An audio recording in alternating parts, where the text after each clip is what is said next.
The plot could make for a gripping action film, a pandemic overwhelming the world's last superpower as it prepares for a high-stakes election. But as the coronavirus sweeps the United States, cybersecurity expert Harri Hursti, who stars in a new HBO documentary on election hacking, says the pandemic is being used by adversaries like Russia to sow confusion and ultimately weaken democracy. If people don't go to vote, if they are afraid, if the disruption is preventing a certain part of population or a large part of population to exercise their right to vote, that is one way of hacking the election.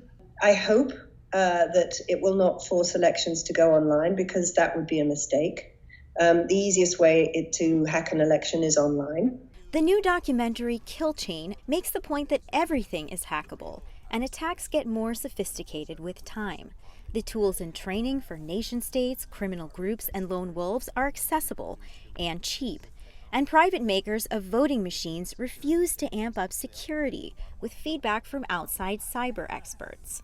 These machines are trivially hackable.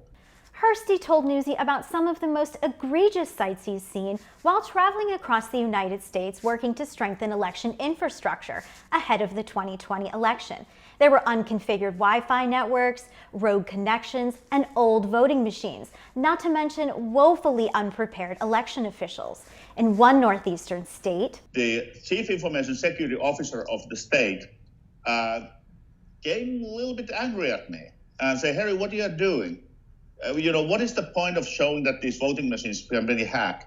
Of course they can be hacked, but you have to understand, we are not counting real things like money." In another state where Hursti was observing a live election, he says he noticed the security seals to voting machines were broken. And actually the container doors under which the most vulnerable part of the system is, those were not even closed. I finally say, "Excuse me, sir, but the security seal is broken and this container is open."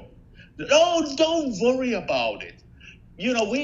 Those seals are from previous election. We stopped sealing those years ago." People just want to turn up at their local voting place, do their vote, not think too much about it, and go home.